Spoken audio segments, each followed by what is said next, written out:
নমস্কার বন্ধুরা, education culture YouTube চ্যানেলে তোমাদের প্রত্যেককে স্বাগত। আজকের দিনে দাঁড়িয়ে আমরা যারা হয়তো 2026-27 শিক্ষাবর্ষে আইটিআই শিক্ষার সাথে যুক্ত হতে চায়, তাদের হাতে অনেক অপশন রয়েছে। আজকে তোমরা আমার এই যে ভিডিওটা সেটাও ইউটিউবে দেখছো। এরকম প্রায় হাজার হাজার ক্রিয়েটার, শিক্ষক, দাদা দিদিরা এই টপিকের উপর ভিডিও বানাচ্ছে, ঠিক আছে। ফলে কি হয়েছে, রিসোর্সেসের যদি কথা বলি, সেই রিসোর্সের সংখ্যা কিন্তু আমাদের কাছে যথেষ্ট বেড়ে গেছে রিসোর্সেসের, কিন্তু যে কম্প্যাক্ট এবং ক্লিয়ার আন্ডারস্ট্যান্ডিংটার আমাদের সমস্যা। যেমন ধরো, আজকের দিনে দাঁড়িয়ে যদি আমি তোমাকে বলি যে তোমরা আমাকে প্রশ্ন করো যে দাদা আইটিআইয়ে আমরা কিভাবে ভর্তি হব, সেটার কিন্তু এক বাক্যে কোনো উত্তর হয় না। কেন বলছি, দেখো, আইটিআই ভর্তির ক্ষেত্রে সবার প্রথমেই প্রত্যেক বছর, অন্ততপক্ষে লাস্ট 2-3 বছরে একটা কমন অ্যাডমিশন পোর্টাল লঞ্চ করা হয়, ঠিক আছে। এই বছরও লঞ্চ করা হয়েছে।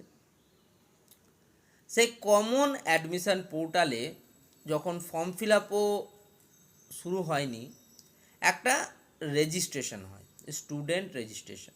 সেটা সবাইকে বাধ্যতামূলকভাবে করতে হয়, ওকে। তবে এই রেজিস্ট্রেশনটা ফর্ম ফিল আপের সময়ও তুমি করতে পারো, কোনো অসুবিধা নেই। তবে অনেক স্টুডেন্টই আছে যারা এই রেজিস্ট্রেশনটা আগেই করে ফেলে। এই রেজিস্ট্রেশন করতে গেলে খুব একটা কিছুর প্রয়োজন পড়ে না।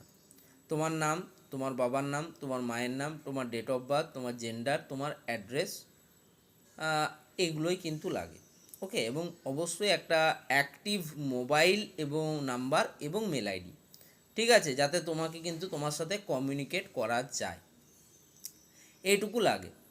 এরপর আসে অ্যাপ্লিকেশন ফর্ম ফিল আপ। এই অ্যাপ্লিকেশন ফর্ম ফিল আপটা হচ্ছে, যদি বলো, যে পুরো ভর্তি প্রক্রিয়ার একটা মেন কম্পোনেন্ট। এখানে অ্যাপ্লিকেশন ফর্ম ফিল আপে তোমার পার্সোনাল ডিটেলস, তোমার অ্যাকাডেমিক ডিটেলস, যেটা সব থেকে মেন তোমার বিষয়, সেই অ্যাকাডেমিক ডিটেলসটা এখানে প্রোভাইড করা হয়। যেমন ধরো, আইটিআইয়ের এম গ্রুপ, আইটিআইয়ের এম গ্রুপের অ্যাডমিশনের ক্ষেত্রে তোমার মিনিমাম ক্রাইটেরিয়া হচ্ছে তোমাকে একজন মাধ্যমিক পাসড আউট ক্যান্ডিডেট হতে হবে, অথবা 2026 সালে মাধ্যমিক পরীক্ষা দিয়েছো সেই অ্যাপিয়ারিং ক্যান্ডিডেটরাও হতে পারে, ঠিক আছে, আইটিআই অ্যাডমিশনের ক্ষেত্রে। এবার যখন তুমি অ্যাকাডেমিক ডিটেলস প্রোভাইড করবে, তখন তোমাকে সেখানে সাবজেক্ট, সেই সাবজেক্টের মার্কস এবং টোটাল মার্কস, সেগুলো কিন্তু তোমাকে প্রোভাইড করতে হবে। দু ধরনের মার্কস হয়। একটা মার্কস হচ্ছে যেটা সাবজেক্টটিতে ধরো 100 নম্বরের পরীক্ষা, এটাকে বলা হচ্ছে টোটাল মার্কস। এবং আরেকটা থাকে অবটেইন মার্কস, যেটা আমি পেয়েছি। ধরো অঙ্ক, ঠিক আছে, ম্যাথস। তো ম্যাথামেটিক্সে আমি পেয়েছি ধরো 70 নাম্বার। 100 নম্বরের পরীক্ষা হয়, 90 নম্বরের তোমাদের এক্সামিনেশন, 10 নম্বরের প্রজেক্ট। তো এবার কিন্তু তার উপর বেস করে সেটা কিন্তু টোটাল মার্কস আবার কি হয়, কতগুলো সাবজেক্টের পরীক্ষা দিয়েছে। যদি আমি মাধ্যমিক লেভেলের কোনো স্টুডেন্টের কথা বলি, তাহলে দেখো তোমাদের সাবজেক্ট হচ্ছে, প্রথমে হচ্ছে তোমার সাবজেক্ট ল্যাঙ্গুয়েজ সাবজেক্ট, যার মধ্যে Bengali, English. Next mathematics, physical science এবং লাইফ সায়েন্স, এটা হচ্ছে সায়েন্স গ্রুপ। নেক্সট হিস্ট্রি এবং জিওগ্রাফি, বা কারো ক্ষেত্রে অ্যাডিশনাল কোনো সাবজেক্ট থাকলেও বেশিরভাগ ক্ষেত্রে ওয়েস্ট বেঙ্গলের স্টুডেন্টদের 7টা সাবজেক্ট থাকে এবং 700 নম্বরের পরীক্ষা হয়। এবার সেই ফর্ম ফিল আপের জায়গায় তোমাকে টোটাল মার্কস লিখো, তোমরা অবটেইন মার্কস লিখো, ঠিক আছে। তো সেইটা লিখে কিন্তু, এবং একটা সার্টেন অ্যামাউন্ট, যেটা 450 টাকা ফর জেনারেল, ওবিসি সমস্ত ক্যান্ডিডেটদের জন্য, আর 225 টাকা 225 রুপিস ফর কন্যাশ্রী ইনরোল্ড স্টুডেন্ট। বুঝাতে পারলাম? তো এবার এই যে ফর্ম ফিল আপ প্রক্রিয়া, এই ফর্ম ফিল আপ প্রক্রিয়া করার পর তোমাদের যেই ফর্ম ফিল আপ প্রক্রিয়া এন্ড হবে, শেষ হবে, এখন অবধি ফর্ম ফিল আপ প্রক্রিয়ার লাস্ট ডেট অ্যানাউন্স করা হয়নি। যদি কেউ তোমাকে বলে দিয়েছে যে মে মাসেই লাস্ট, তোমরা এরপর ফর্ম ফিল আপ করতে পারবে না, সেটা কমপ্লিটলি ভুল একটা বিষয়। এই সবে মাত্র তোমাদের মাধ্যমিক এবং উচ্চ মাধ্যমিক রেজাল্ট বেরিয়েছে, সেক্ষেত্রে ফর্ম ফিল আপ প্রক্রিয়া এখন কিন্তু চলবে। জুন মাস অবধি মিনিমাম ফর্ম ফিল আপ প্রক্রিয়া তোমাদের চলবে।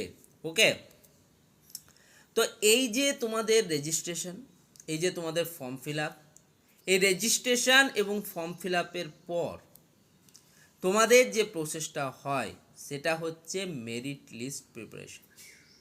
স্টেট কাউন্সিলের তরফ থেকে তোমাদের মাধ্যমিকে প্রাপ্ত মার্কসের উপর ভিত্তি করে তোমাদের rank card, individual rank card publish করা হয়। এবং এই ইন্ডিভিজুয়াল র্যাঙ্ক কার্ডের ক্ষেত্রে দুটো বিষয় ইম্পর্টেন্স পায়, একদম ফ্যাক্ট প্রুভেন ডেটাতে বিশ্বাস করো। প্রথম জিনিস, তোমার টোটাল 7টা সাবজেক্টে তুমি মাধ্যমিক বা সমতুল্য পরীক্ষা দিয়েছিলে, অর্থাৎ তোমার 700 নাম্বার হলো তোমার টোটাল মার্কস। সেই টোটাল মার্কসের 50% করা হয়, অর্থাৎ 700-র 50% মানে 350 মার্কস। এবং তুমি সাপোজ ধরো 500 মার্কস স্কোর করেছো, তার 50% করা হয়, অর্থাৎ 250। অর্থাৎ 350-র মধ্যে তোমার এখন যেটা দাঁড়ালো, 350-র মধ্যে তুমি 250 মার্কস পেয়েছো। আর দুটো সাবজেক্টের ইম্পর্টেন্স দেওয়া হয়। 1 নম্বর সাবজেক্ট হচ্ছে ফিজিক্যাল সায়েন্স, 2 নম্বর সাবজেক্ট হচ্ছে ম্যাথামেটিক্স। তাহলে ফিজিক্যাল সায়েন্স এবং ম্যাথামেটিক্স দুটো সাবজেক্টের টোটাল মিলিয়ে 200 মার্কসের এক্সাম, তার 50% মানে 100 মার্কস। এবং তোমার অবটেন মার্কস দুটো মিলিয়ে যদি 100 হয়, তার 50% মানে 50 মার্কস। অর্থাৎ টোটাল কি হলো? টোটাল হলো 350 marks from all total subject, এবং তোমাদের 100 marks from physical science and mathematics. Total 450 হলো টোটাল মার্কস।